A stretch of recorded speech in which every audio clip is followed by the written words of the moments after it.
Episode 5 of Ahsoka took us to places that Star Wars fans had only ever dreamed of seeing in live action until now. And the music hit a high point with moments that would make any Star Wars fan excited.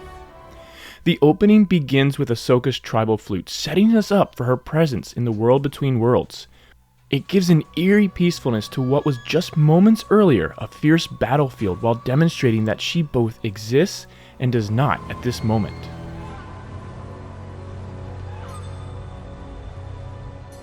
The music slowly builds as Hera looks around. Bass notes come in throughout to add a feeling of danger.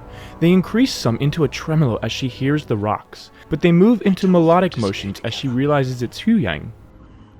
A young Jadon Syndulla steps forward into his biggest role yet as Ahsoka's flute takes us into the title card. It's accompanied by a sweeping harmonic progression that outlines Ahsoka's theme before giving way to the horns that momentarily give us a version that sounds like a dirge.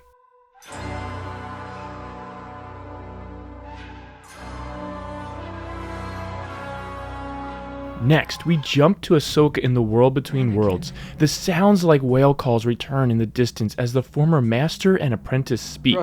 And I have to say, Hayden looks way better in this series than he did in the Kenobi series.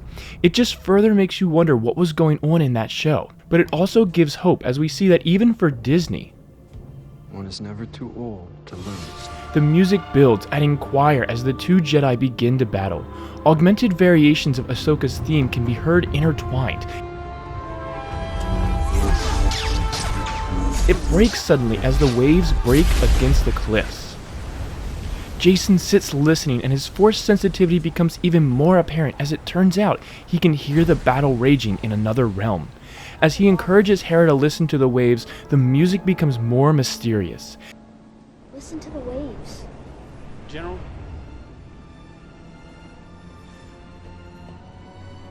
As they listen, we first hear a brief moment of Anakin's theme.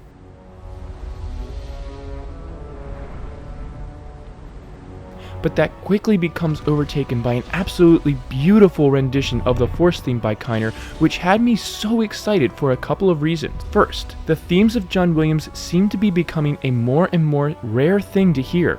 Most composers now seem to avoid them, and the general understanding that I have is that this has to do with copyright issues, which I've always found strange. But Kiner will usually add in one or two of these themes during the course of a single season to a series. We heard the same thing in Tales of the Jedi as Yaddle and Dooku battled, and he always finds the most magical moments to bring them in. And that brings me to my second point. Kiner chose to use the Force theme not for the main protagonist Ahsoka or her Padawan in training who is learning to use the Force, but instead he chose that special honor for Jadon Syndulla, who has really been a background character, an Easter egg up to this point. By doing this, Kiner and Filoni by connection are clearly trying to tell us that this kid's story is only beginning and that it will be a powerful one, possibly in something we'll see in the upcoming Filoni or next Rey movies currently in production. Or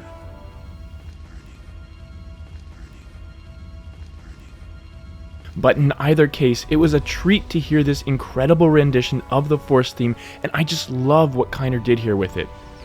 And I absolutely love Teva's reaction as Huyang explains Jason's situation. That pretty much is the reaction that every casual Star Wars viewer had at that moment, and I just love it. His father, Kanan Jarrus, was a Jedi. Okay. As we return to the fight, low war drums accompany the duel. A distant version of Ahsoka's theme can be heard in a flute as she strikes a blow to Anakin. She falls into her memories of the Clone Wars as the music shifts to an ethereal underscoring to the battle. Synths call out her theme as she moves forward. Kiner withholds the normal music for these Clone Wars battles that he actually scored so many of those decades ago. By doing this, he's able to cast Ahsoka as only being there as a witness, not as someone who is actually experiencing this moment for real. As Anakin walks into the battle, he momentarily turns into Vader.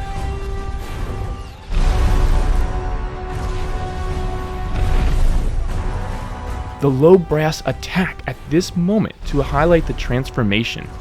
A fragmented version of Ahsoka's theme cuts off before it can complete as the scene transitions, demonstrating that her training is not yet complete either. As she jumps to the Siege of Mandalore, the synths bring back her theme. It reminds me of a moment from Tales of the Jedi that also reminded me of Blade Runner. Kiner has subtly over time made electronic synths more and more a part of the music of Star Wars that had initially worked to move away from these sounds and lean heavily on classical acoustic instruments. But by Kiner slowly involving these over the years, they've become inherent parts of the overall soundscape to this franchise, as well as Kiner, subtly and without most people knowing, has redefined the sound of Star Wars, largely as his sound for moments just like this. The low brass attacks return as Ahsoka alludes to Anakin's dark side. And dangerous than anyone realized. As he ignites his lightsaber, that fear is demonstrated as his weapon turns red with his eyes. Die. The churning cellos build into the chasm of sound in the brass that comes next as their battle re-ensues. Kiner again demonstrates his sound as the synths return and are bent, just as Ahsoka's arm is bent.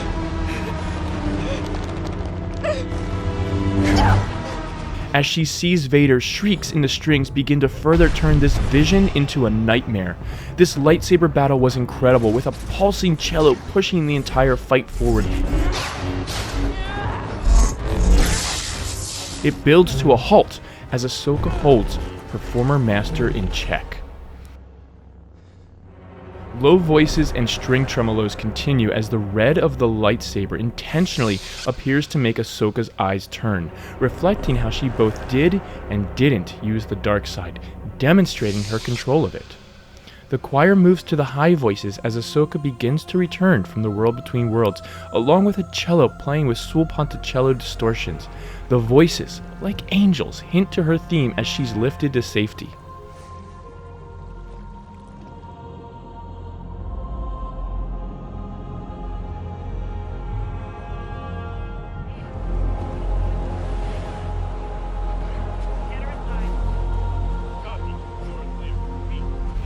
A stronger variation comes through in the horns as Hera brings her back to the cliff. And as the piano cuts through the heavily processed sounds, it feels like a new awakening for Ahsoka, perfectly reflecting her return to the real world as well as the sunset that metaphorically encapsulates the entire moment. As Ahsoka asks about Sabine, a fractured version of her theme comes through very softly, demonstrating the distance and darkness of the moment.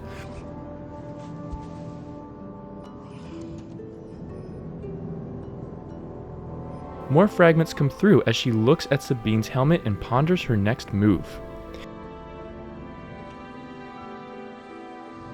As Ahsoka looks up and sees the Purrgil, the music becomes brighter. As they begin to approach the Purrgil, Kiner scores something that sounds like a combination between Shirley's theme and his own.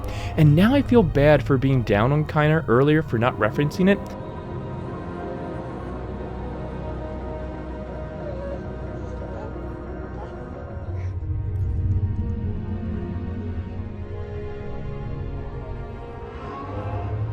This is clearly the one Star Wars composer that actually watches Star Wars, all Star Wars. He gets the themes, he knows the themes, he uses the themes. Now, he's not just ripping Shirley's theme here, but he definitely makes it plain enough that anyone that knows the theme and that's listening could pick it out here. So once again, my hat is off to you, Mr. Kiner.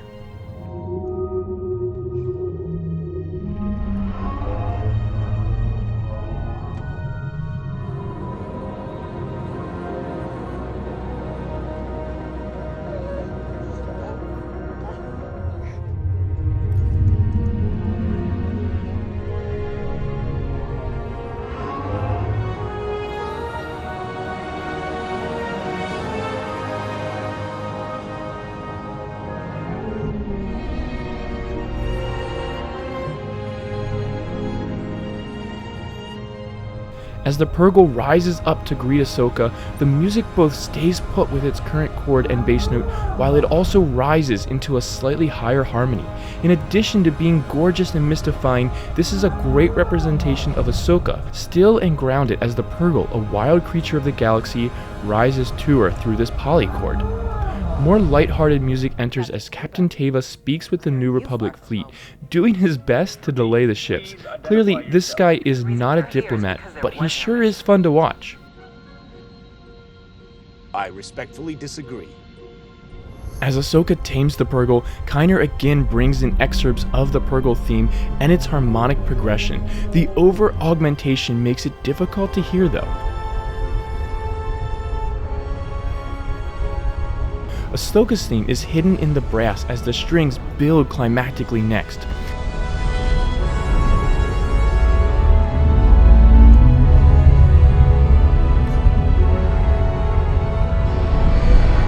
Upward motion continues to be the theme of this entire track as the Purrgil, Hera, Ahsoka, and everyone rise away from the planet and towards the hyperspace lane. It becomes more and more powerful, more and more epic, more and more perfect as the Purrgil pass the New Republic fleet. Ahsoka's theme sings through in the brass triumphantly, powerfully, heroically as she sets off after Sabine and Ezra.